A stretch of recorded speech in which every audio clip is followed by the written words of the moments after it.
Well, hello everybody, and welcome to another episode of Shop Talk and just general rambling. As you can see on the bench, HTX 100 from Realistic. This is the one that belongs to my customer, and I got the radio all fixed up. Put the display in from the donor radio and polished up the display so it looked good, and everything is checking out and working real good on it. But you know, the problem is it's just a matter of time that this display will fail in the future. It will end up doing the same thing that this one is doing. It's just a common problem with this type of LCD display.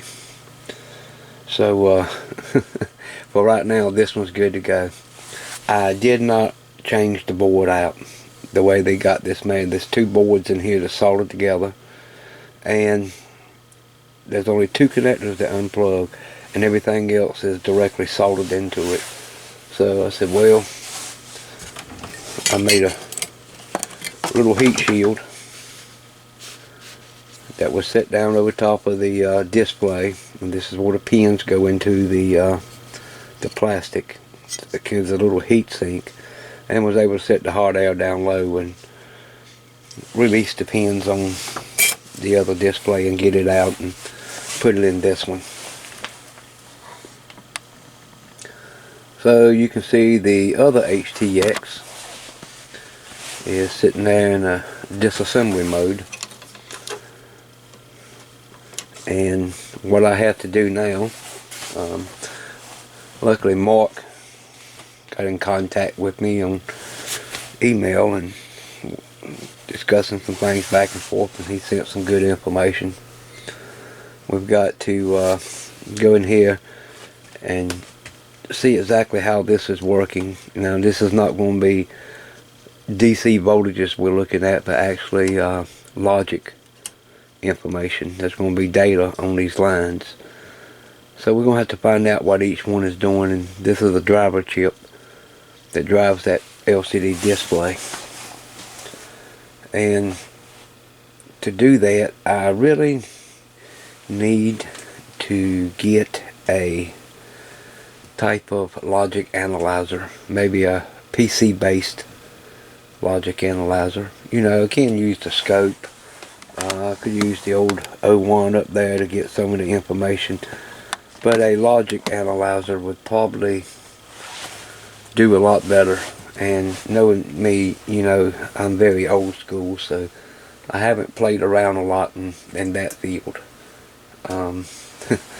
Probably the most sophisticated equipment I have for logic stuff was back in old CMOS and TTL days. Was using these old things, and you know, they haven't been used in many years, so not really what we want to use for tracking those information down on that.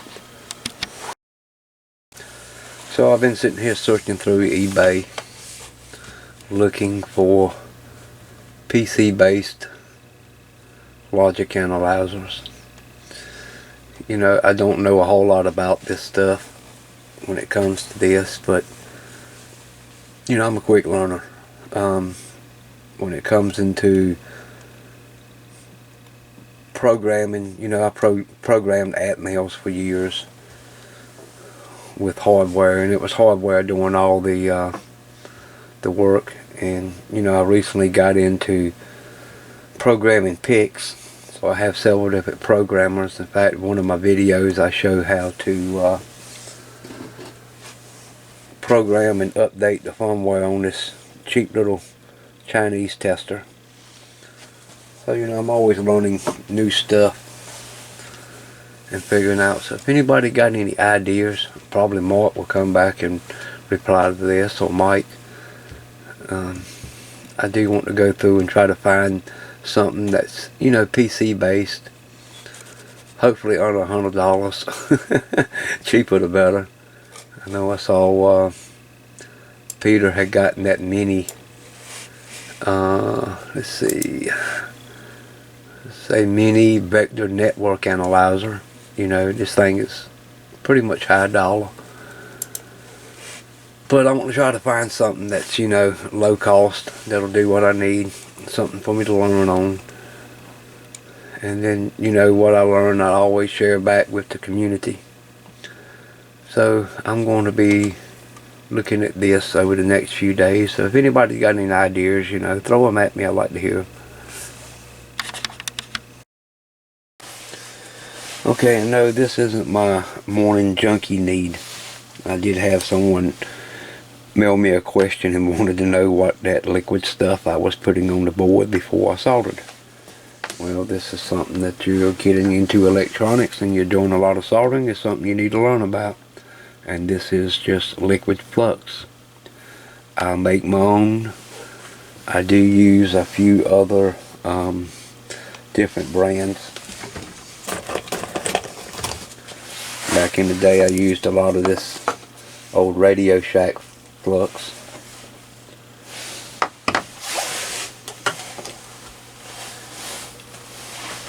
And you know, got different brands, solder paste flux. This is actually sold at the motorcycle shop because they sell RC cars and parts and electronic parts for RC cars, and they also have an RC track out there where they run, you know, race RC vehicles. But flux is always a good thing to have on hand, and this is my homemade flux, and what it's made out of is pure rosin cakes and isopropyl alcohol, and it's mixed into a liquid state. It just dissolves the rosin and get your right consistency on the thickness that you want, and put it in a hypodermic syringe. So I hope that answers your question. So, you know, again, you know, what is my channel about? My channel is all about helping other people that wants to learn the hobby. And again, I'm very old school, and I try to keep everything down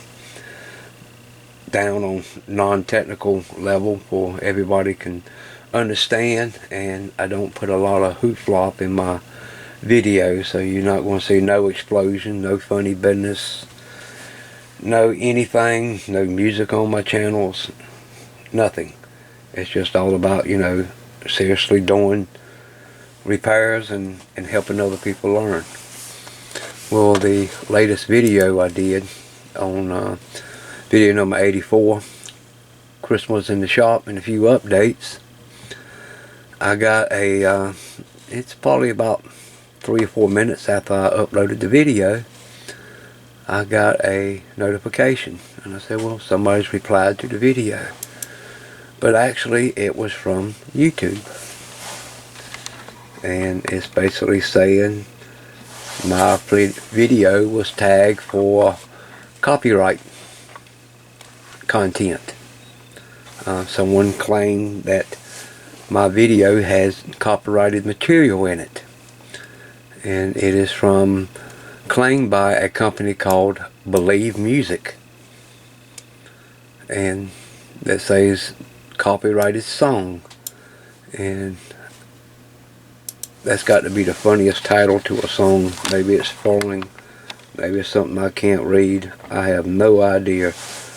But as you know, there is no music at all in my video if you watched it.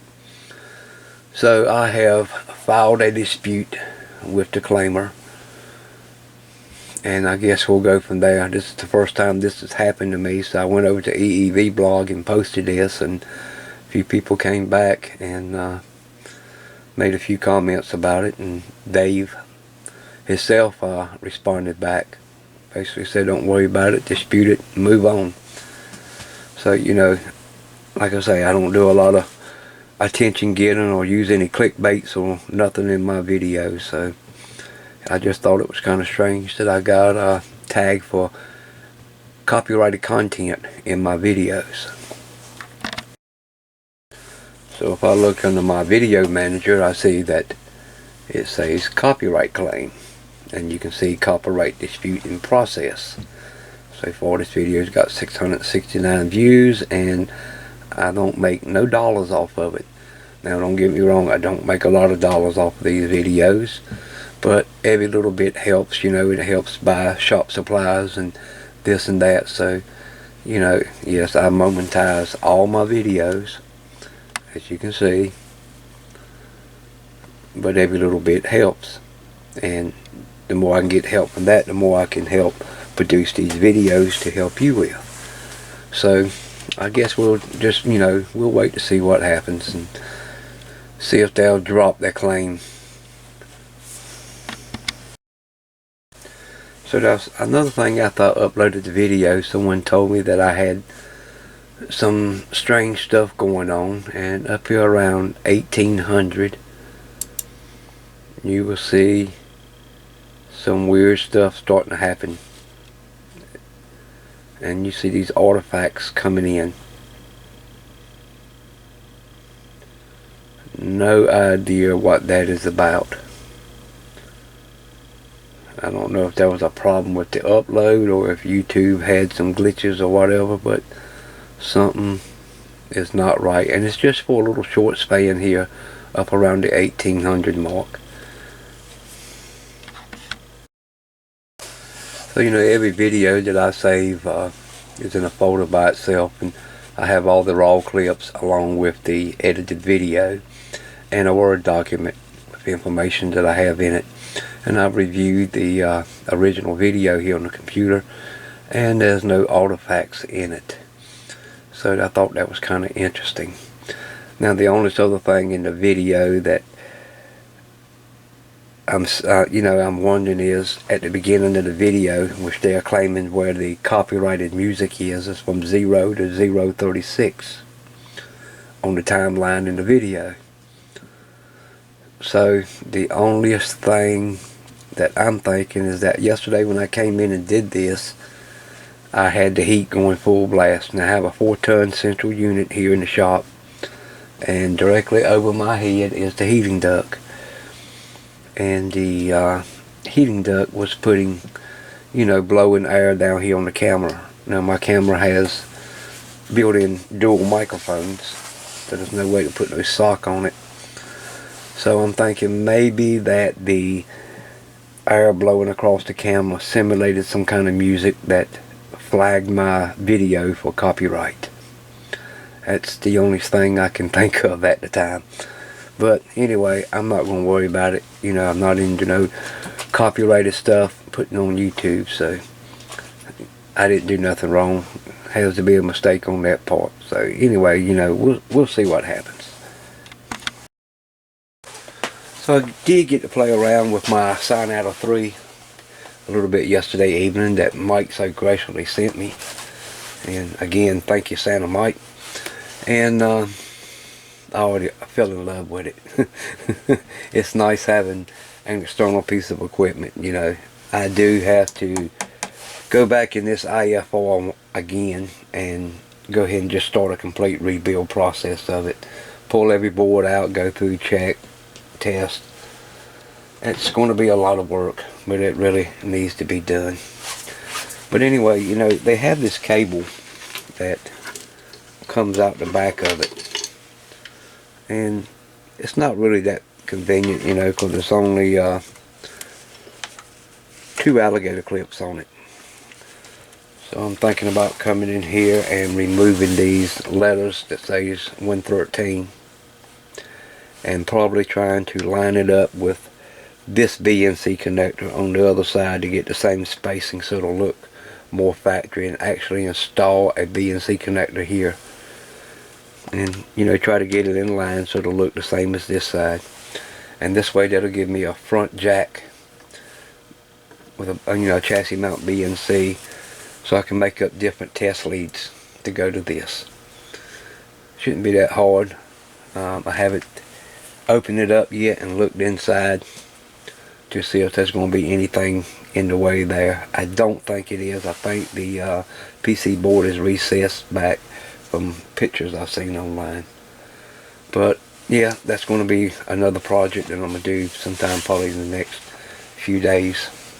I think it'll be a whole lot nicer to have the connector on front to tie in, you know, different pieces of equipment through cabling. So I'm gonna have to get in there and look at that and see. So hopefully by the end of next week I will have a video camera for the microscope, and then I can tie all that into the main computer over here. And I'm probably going to have to go ahead and spend some money and get a copy of Sony Vegas Studio, so I can do some nice video work with it. Now, you know, I love my camera that I use. It does pretty good, no problems with it, and I like for the quality of what I'm doing, you know, to shine through in the videos, so no one is squinting to see, or you know, just whatever. So I'm planning on adding a few more cameras here in the future on the bench, and we'll get this camera as soon as it comes in and gets this hooked up. But I use Windows Movie Maker to edit all my videos in, because it's free, but it has a lot of limitations, and one of the limitations is I can't run this video camera and that video camera on the microscope at the same time, nor can I run the USB camera that I'm always using, that y'all see a lot in the different videos. So I'm going to have to upgrade my video editing software. So, you know, it's going to cost a little money, but I think it'll be better in the long run, not only for me, you know, but for you guys also, to be able to get better clarity on what's going on. But this microscope has been a lifesaver. It is really good at getting in there and looking at circuits. And when I get on these, heavily involved in these TS940s I have here, we're really going to need this microscope to get in there and look down at those PLL board circuits and different things.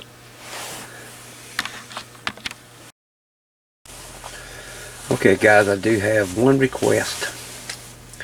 If you have packed away in your junk box or closet or whatever a Yaesu FT757GX, this is the plain one, you know, no other features on it other than just the plain GX, or have one that's in non-working. In fact, I would probably prefer a non-working unit. I would love to pick up one of these radios. Now, I did a video last year on one of these, but I have a friend of mine that's disabled. He had one of these radios, and back last year he got into buying and had to sell it. Now, he's blind, so he knows this radio pretty good. So I would love to find one at a real good price. Like I say, non-working, I can repair it. I do have a couple of parts chassis laying around. So if anybody has one and, you know, stacked away somewhere for a good deal, let me know. I would surely appreciate it. So, you know, over the past 4 or 5 months, the workbench is always changing. You know, I know Mike hated having to go in and move everything around to get those 3 beautiful, nice pieces of Rigol equipment in. But, you know, a lot of my stuff is old, and y'all seen just about every bit of it. But, you know, it's constantly changing. More stuff comes in, more stuff getting moved around, trying to make room here and there, and it always seems to be still not enough space. But I found some holes up there that are empty. I'm going to have to work on that and get some stuff in there. But, you know, things are really changing out, and the more stuff I get in the shop, the more stuff I'll better use to help in troubleshooting these old radios and maybe learning some new stuff and keep moving on. You know, I enjoy it. It's fun for me. It's good for you guys. At least that's what y'all keep telling me. So as long as y'all keep telling me that, I'm gonna keep moving on. Anyway, you know, just like I say, just some general ramblings, and I'm gonna go down the road and find me some lunch now. So y'all have a good day, and we'll catch you next time. I'd like to hear your comments down below, and as always, you know, if you like the video, give me a thumbs up. Always helps. We'll catch you next time. See ya.